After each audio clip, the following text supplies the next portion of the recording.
Αποφάσισα σήμερα το βίντεο να μην το κάνω live. Αποφάσισα να το ανεβάσω αφού το μαγνητοσκοπήσω πρώτα μόνη μου, γιατί είναι πιο εύκολο για μένα, καθώς πρόκειται για κάποιο ευαίσθητο θέμα. Σήμερα είναι η Παγκόσμια ημέρα για τον αυτισμό. Δεν είμαι στο φάσμα, αλλά ζω με οριακή διαταραχή προσωπικότητας και αντικοινωνική διαταραχή προσωπικότητας κάποια στοιχεία, το οποίο συχνά υπάρχει συνοσηρότητα με τον αυτισμό. Δεν μπορώ να σας μιλήσω εκ πείρας για τον αυτισμό, διότι δεν είμαι, όπως σας είπα, στο φάσμα. Μπορώ όμως να σας μιλήσω πώς είναι να ζεις με οριακή διαταραχή προσωπικότητας. Είναι κάτι το οποίο δεν είναι εύκολο, κάτι το οποίο έχει τρομερό στίγμα, κάτι το οποίο πολλές φορές ωρεοποιείται και από τον κόσμο, κυρίως από τα άτομα τα οποία ήδη έχουν την ίδια διαταραχή, του στυλ ότι, ξέρω εγώ, borderline girlfriends και τα λοιπά, όπως καταλαβαίνετε, ναι.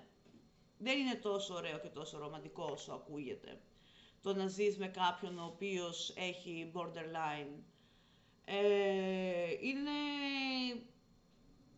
Δεν ξέρω αν θα μπορούσα να ζήσω με κάποιον άνθρωπο όπως, σαν και εμένα δηλαδή, που να είχε το ίδιο πρόβλημα που έχω κι εγώ. Είναι πάρα πολύ κουραστικό, είναι εξουθενωτικό και στην ουσία πρέπει να κάνεις απλά τον μπαμπούλα για τον άλλο, όσο... Τα προγνωστικά για την οριακή διαταραχή προσωπικότητας είναι ότι μετά τα 40 αρχίζει και καλυτερεύει. Άμα περιμένω να βγω στη σύνταξη για να καλυτερεύσω, χέσε μέσα. Αλλά δεν είναι αυτό το θέμα. Το θέμα είναι ότι μεγάλωσα με... Αρχικά δεν θέλω ούτε να σας μαυρίσω, ούτε να το παίξω θύμα, ούτε είμαι απεσιόδοξη για κάτι. Ήθελα να μιλήσω για το λούκι μου, για το πώς το περνάω εγώ, πώς είναι να περνάς μια βαριά διαταραχή προσωπικότητας, από μόνη της είναι βαριά διαταραχή, πόσο μάλλον όταν αυτή η διαταραχή είναι severe, είναι βαριάς μορφής. Δηλαδή και βαριάς μορφής διαταραχής προσωπικότητας και η ίδια η διαταραχή προσωπικότητας σε συγκεκριμένη είναι βαριάς μορφής. Έμαθα λοιπόν ότι πρέπει να το κρύβω αυτό. Πρέπει να κρύβω ότι είμαι οριακή, πρέπει να κρύβω δηλαδή την προσωπικότητά μου, πρέπει να κρύβω αυτό που είμαι. Ο κόσμος είναι κακό να μάθει ότι έχω ψυχική αναπηρία. Λες και οι ψυχικές παθήσεις είναι κάτι που θα έπρεπε να ντρεπόμαστε γι' αυτό. Θα έπρεπε να ντρεπόμαστε για το ότι σήμερα δεν μπορούμε να σηκωθούμε από το κρεβάτι, για το ότι δεν μπορούμε να κάνουμε μπάνιο, για το ότι δεν μπορούμε να δουλέψουμε, γιατί θα μας πούν τρελούς.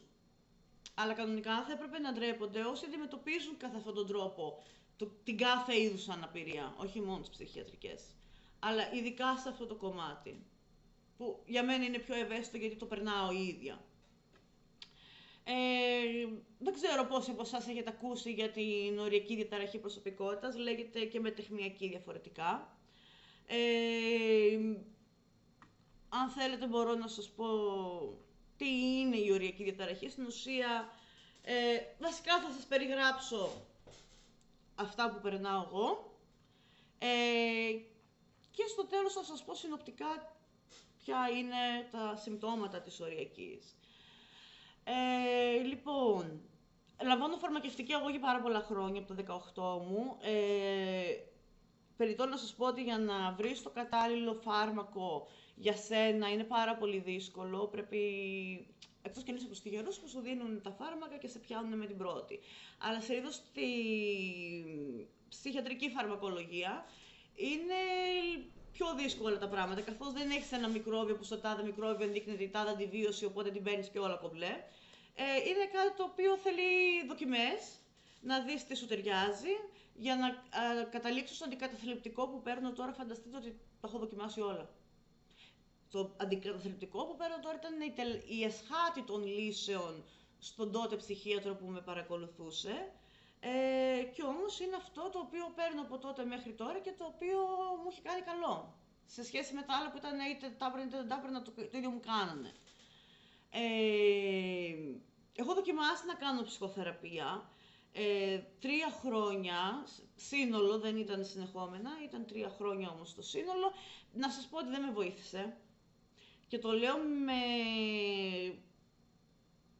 με πλήρη επίγνωση ότι είναι σημαντικό κομμάτι στην ψυχοθεραπεία το κομμάτι του ασθενούς. Δηλαδή, δεν ξέρω κατά πόσο, ίσως μάλλον δεν ήμουν έτοιμη για ψυχοθεραπεία τότε, κατά πόσο δεν ήθελα να αλλάξω κάποια πράγματα ή κατά πόσο το ότι όλα αυτά, όταν είμαι 30 χρονών, το ότι έχεις ένα τρόπο σκέψης, έχει δομηθεί μάλλον έτσι πλέον ο εγκέφαλός σου, που σε κάνει να αντιδράς με ένα συγκεκριμένο pattern, είναι δύσκολο να αλλάξει μετά από τόσα χρόνια. Γι' αυτό λένε ότι η καλύτερη ηλικία για ψυχοθεραπεία είναι όσο πιο νωρίς γίνεται. Γιατί όσο περνάνε τα χρόνια και παγιώνονται κάποια πράγματα μέσα μας, αλλάζουν πολύ δύσκολα. Αυτό που λένε τώρα στα γεράματα, μάθε γερογράμματα, κάτι τέτοιο είναι. Όχι κάτι, το ίδιο ακριβώς είναι. Να ξεκινήσω επίσης να σας πω, έχω σπουδάσει ψυχολογία. Θεωρώ ότι αυτό με βοήθησε αρκετά στο να καταλάβω κάποια πράγματα για την πάθησή μου, στο να καταλάβω γιατί συμπεριφέρομαι όπως συμπεριφέρομαι, στο να καταλάβω γιατί αισθάνομαι στο βαθμό που αισθάνομαι αυτά που αισθάνομαι. Δεν τα εξασκώ εννοείται, δεν εξασκώ αυτό το επάγγελμα πλέον. Θεωρώ ότι πρώτα πρέπει να χυλάρω τον εαυτό μου και μετά, αν θελήσω να ασχοληθώ με αυτό. Τώρα, αυτό που θα ξεκινούσα μάλλον με το τι είναι πιο δύσκολο για να το πάω ιεραρχικά, ας πούμε, θα έλεγα ότι είναι οι παρορμήσεις μου. Η παρορμητικότητα είναι κάτι το οποίο δεν παλεύεται και είναι και επικίνδυνο, πολύ επικίνδυνο. Θέλω κάτι, το θέλω τώρα. Δεν υπολογίζω συνέπειες, δεν υπολογίζω το μετά, δεν υπολογίζω κινδύνους. Το μόνο που με νοιάζει είναι να το κάνω και δεν το ελέγχω και θα το κάνω. Και συνήθως είναι το οικογενειακό μου περιβάλλον αυτό που με κάνει, που μου κάνει τον μπαμπούλα μάλλον, οπότε καταλαβαίνω ότι ίσως είμαι σε κρίση, ότι κάτι δεν πάει καλά τέλος πάντων και πρέπει να το κοιτάξω με τον γιατρό μου. Ή που με κρατάνε πίσω, απλά έτσι, με κρατάνε πίσω γιατί εάν το κάνω προφανώς θα φάω τα μούτρα μου και μπορεί να είναι και μοιραίο αυτό, γιατί μιλάμε για τόσο επικίνδυνες πράξεις που εγώ ζω από θαύμα. Το ότι έχω τα νεφρά μου, τα όργανά μου, το ότι δεν με έχουν βιάσει, το ότι ζω, είναι θαύμα με αυτά που έχω κάνει. Πόσα χρήματα έχουν πάει στον βρόντο.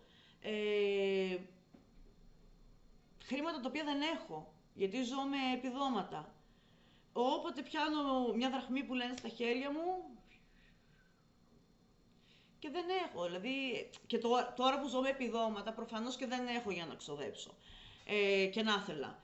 Αλλά όταν δούλευα και τα λοιπά, τα λεφτά μου κάνανε φτερά. Και σε πράγματα τα οποία προφανώς δεν ήταν ανάγκη, θα πήγαινα να έκανα τατουάζ, θα πήγαινα να έκανα piercing, θα πήγαινα να παίρνα ρούχα, 2 ντουλάπες ρούχα, δεν ξέρω τι, να κλείσω εισιτήρια, να πάω... Είχα κλείσει εισιτήρια για Ολλανδία συγκεκριμένα. Δεν πήγα ποτέ, παιδιά, να σας πω. Να είναι καλά οι γονείς μου, γιατί είχα κανονίσει να πήγαινα να βρεθώ με έναν άλλον, να το φανταστείτε. Που, μιλούσαμε, ξέρω εγώ, αλλά πας να βρεθείς απλά με κάποιον που μιλά, σε μια ξένη χώρα, μόνος σου, μόνη σου, μάλλον. Θα το έκανα τότε. Να είναι καλά οι γονείς μου.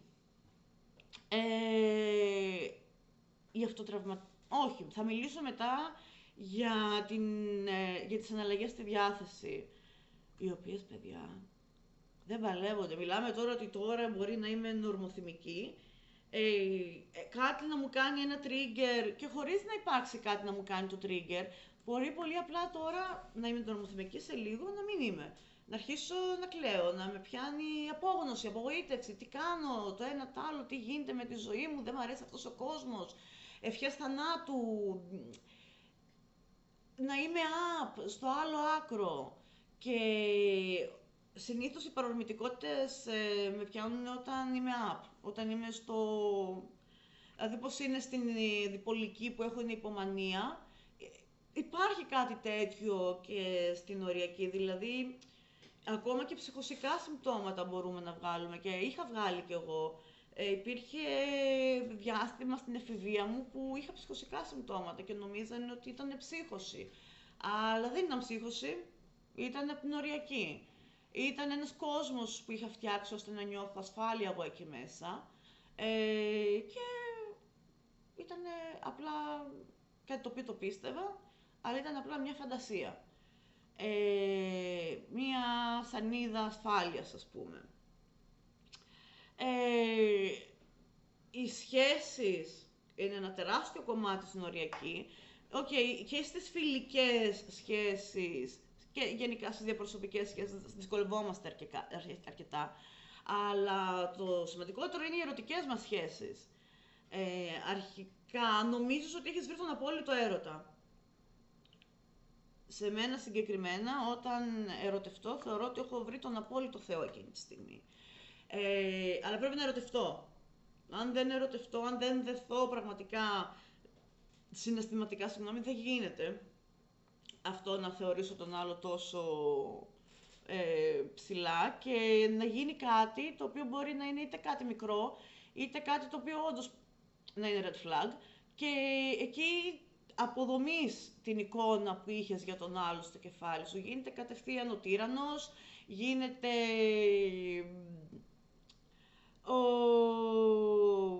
το red flag με τα πόδια τα ίδια.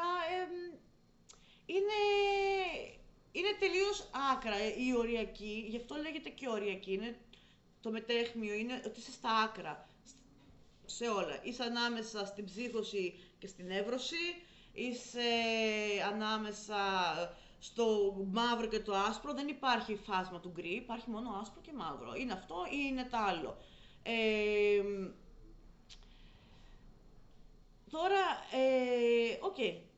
αυτό που έλεγα ότι γίνεται τύραννος και τα λοιπά, συνήθως οι ερωτικές σχέσεις που συνάπτουμε, ειδικά οι γυναίκες με οριακή, και θα μιλήσω συγκεκριμένα για μένα, γιατί εντάξει, ο κάθε οριακός, η κάθε οριακή έχουν και διαφορετικά και βαρύτητα στη διαταραχή τους και διαφορετικές, ο καθένας είναι διαφορετικός, όπως στην κάθε πάθηση. Εγώ συνήθως συνάπτω σχέσεις με κακοποιητικούς άντρες ψυχολογικά, διότι είναι κάτι, ας πούμε, γνώριμο ή οικείο. Οι οριακοί έχουμε περάσει κάποιες κακοποιητικές καταστάσεις, έχουμε μάθει να ζούμε με την κακοποίηση, οπότε συνήθως πάμε και βλέπουμε με άντρες οι οποίοι έχουν ναρκισσιστική διαταραχή προσωπικότητας. Είναι πολύ γνώριμο για μας αυτό, να ζούμε με νάρκισσους. Και συνήθως οι άνθρωποι με οριακή έχουν νάρκισσο γονέα, έναν από τους δύο. Γιατί δύο νάρκισσες μαζί προφανώς δεν γίνεται να συνυπάρξουν. Βγάζει νόημα όταν με ρωτάνε γιατί κάθομαι με έναν κακοποιητικό σύντροφο, ας πούμε, να λέω... Δεν ξέρω τι να πω, πραγματικά με ρωτάνε γιατί κάθεσαι σε προηγούμενες μου σχέσεις και τα λοιπά, γιατί κάθεσαι με αυτόν τον άνθρωπο που σου φέρεται έτσι, έτσι και έτσι, που σου κάνει αυτό και αυτό και αυτό, και μιλάμε τώρα για χοντρή κακοποίηση, σωματική κακοποίηση δεν έχω δεχτεί, αλλά ψυχολογική κακοποίηση έχω δεχτεί με το τσουβάλι. Δεν μπορώ να θεσπίσω όρια ούτε στους άλλους, ούτε στον ίδιο μου τον εαυτό. Και με ρωτάνε γιατί κάθεσαι και το αντίξεις αυτό. Τι να πω, blame it on my BPD. Να εξηγώ τώρα για το φόβο της εγκατάλειψης, ότι κάθε φορά που ίσως νομίζω, γιατί πολλές φορές ο φόβος, δηλαδή αυτό που μας κάνει trigger το φόβο της εγκατάλειψης, μπορεί καν να μην είναι πραγματικό. Μπορεί στο κεφάλι μας, γιατί κάνουμε τρελό overthinking, στο κεφάλι μας μπορεί να νομίζουμε ότι ο άλλος θέλει να μας αφήσει. Πολύ... Και κάνουμε ό,τι μπορούμε για να αποφύγουμε το ενδεχόμενο αυτό του να μας αφήσει ο άλλος. Είναι πολύ συχνό το ότι εάν παρατηρήσουμε, παραδείγματος χάρη, δεν είναι όλες οι μέρες οι ίδιες, σωστά. Οπότε, αν ένας άνθρωπος στη δουλειά του κάτι του στραβώσει, δεν ξύπνησε καλά κτλ., μπορεί να είναι λίγο μουτζούφλης. Εάν αντιληφθούμε ότι έχει αλλάξει λίγο η συμπεριφορά του άλλου, όχι αναγκαστικά απέναντί μας, αλλά το νιώθουμε ότι κάτι συμβαίνει. Μπορεί, σας λέω, να μην είναι καν πραγματικό όλο αυτό, να είναι απλώς στο κεφάλι μας. Είμαι συνέχεια, θες να χωρίσουμε, δεν με αγαπάς πια, έχω κάνει κάτι και τι σου έχω κάνει, τι έχεις, τι γίνεται, και νιώθω πάντα ότι το blame είναι πάνω μου. Που αυτό προφανώς δεν ισχύει, αλλά είναι κάτι το οποίο δεν ελέγχω, κάτι το οποίο απλά υπάρχει.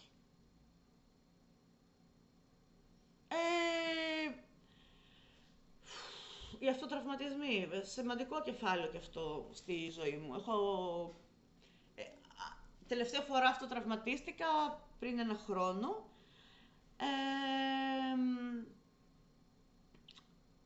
Πρέπει να παραδεχτώ ότι είναι μια τελείως προσωρινή λύση. Δηλαδή, είναι μια προσωρινή ανακούφιση. Αλλά, παιδιά, είναι ανακούφιση. Χωρίς να θέλω προφανώς να παροτρύνω κανένα να κάνει κάτι τέτοιο. Αλλά όταν βγάζεις το ψυχικό σου πόνο πάνω στο σώμα σου και το κάνεις πλέον σωματικό, τουλάχιστον για μένα και για πολλά άτομα με οριακή διαταραχή, οι αυτοτραυματισμοί είναι μια τεράστια αποφόρτωση συναισθήματος, μια ανακούφιση από όλο αυτό το φορτίο που κουβαλάμε μέσα μας, γιατί ο οριακός ζει στο άκρο το κάθε συναίσθημα. Για μας δεν υπάρχει θυμός, υπάρχει οργή. Δεν υπάρχει θλίψη, υπάρχει οδύνη. Δεν υπάρχει χαρά, υπάρχει πετάω στα ουράνια από ευτυχία. Το οποίο βέβαια αλλάζει, όπως είπαμε, τα mood swings είναι τρελά μέσα στη μέρα. Εκρήξεις θυμού, δεν φωνάζουμε απλά, τουλάχιστον εγώ δεν φωνάζω απλά. Και έχω αρχίσει κάπως και το κουμαντάρω αυτό. Πλέον οι εκρήξεις θυμού μου δεν είναι τόσο βαριές όσο ήταν κάποτε, που μπορεί να σηκώ ένα χέρι, που μπορεί να χτυπούσα εγώ τον εαυτό μου γιατί δεν μπορούσα να το διαχειριστώ, αλλά αυτό να ουρλιάζω, να βρίζω, να πετάω πράγματα.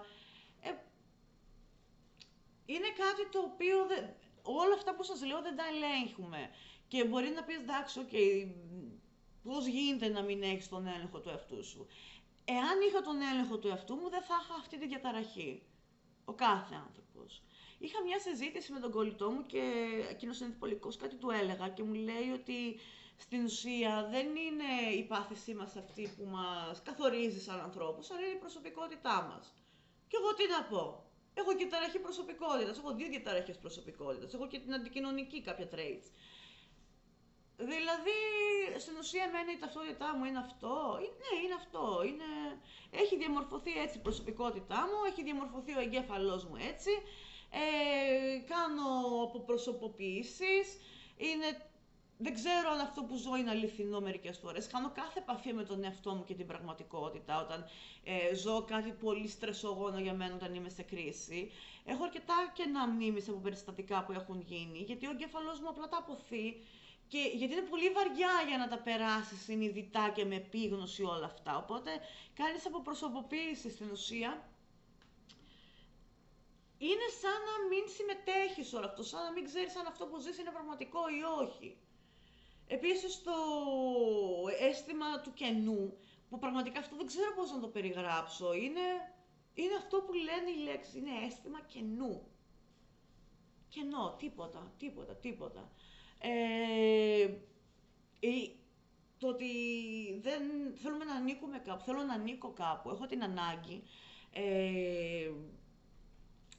ανάγκη να ανήκω κάπου, να βρω τον εαυτό μου, να βρω ποια είναι τα ιδεώδη μου, ποια είμαι εγώ ως Χρυσάνθη. Έχω ανάγκη για ταμπέλες, ακόμα και στις σχέσεις, δεν μπορώ, ας πούμε, αυτά τα situationship και δεν ξέρω οτιδήποτε, θέλω την ταμπέλα. Θέλω την ταμπέλα ότι είμαι αυτό, είμαι το άλλο, είμαι το παράλληλο. Έχω ανάγκη για συμπερίληψη, έχω ανάγκη για ασφάλεια. Δεν μπορώ να δουλέψω. Γιατί δεν μπορώ να κρατήσω δουλειά και αυτό είναι περισσότερο λόγω της αντικοινωνικής. Έχω μια απέναντι ανευθυνότητα, είμαι 30 χρονών και στην ουσία συμπεριφέρομαι λες και είμαι 15. Και όχι επειδή το θέλω, απλά επειδή it is what it is. Είναι αυτό που είναι, αυτή η διαταραχή με αφήνει να έχω αυτό το πικ. Μέχρι αυτό το πικ φτάνω.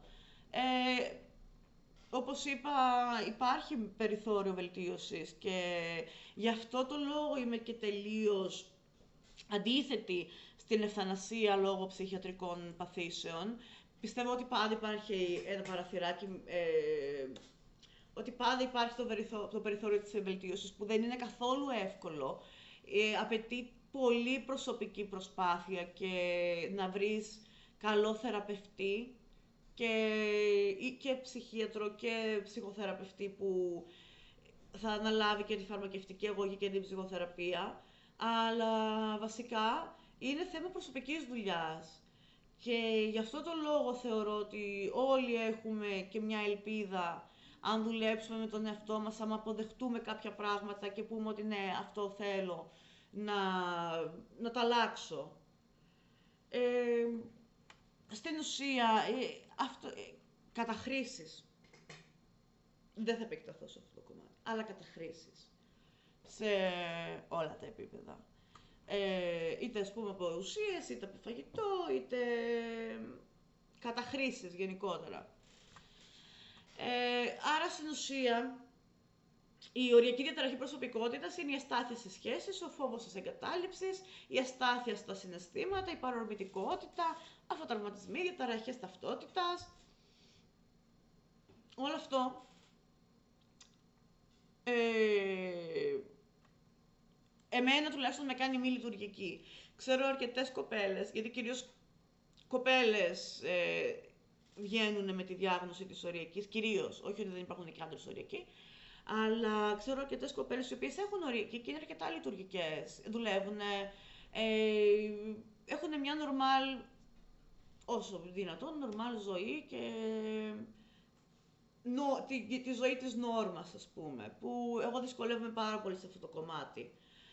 Και επιτέλους νομίζω ότι αυτό για μένα είναι και μια μορφή έτσι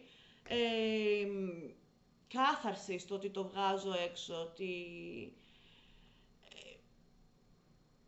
μου είναι σημαντικό να καταλάβει ο κόσμος πώς είναι να ζεις με μια τέτοια διαταραχή, πώς είναι να είσαι 30 χρονών και να εξαρτάσαι από επιδόματα, από 338 ευρώ το μήνα. Και όχι επειδή είσαι απλά δραματικός, γιατί συνήθως έτσι μας αποκαλούν τους οριακούς, ότι είμαστε τελείως δραματικοί. Δεν είμαστε δραματικοί, είμαστε άνθρωποι με πρόβλημα, είμαστε άνθρωποι οι οποίοι προσπαθούμε να επιβιώσουμε και ο χειρότερος μας εχθρός είναι ο εαυτός μας. Αυτό νομίζω τα λέει όλα, ο χειρότερος μας εχθρός είναι ο εαυτός μας. Και προσπαθούμε να γίνουμε φίλοι σιγά σιγά με τον εαυτό μας, οπότε δείξτε λίγη κατανόηση σε άτομα τα οποία πάσχουν από ψυχικές διαταραχές. Δεν είμαστε κακοί άνθρωποι. Είμαστε άνθρωποι που παλεύουμε.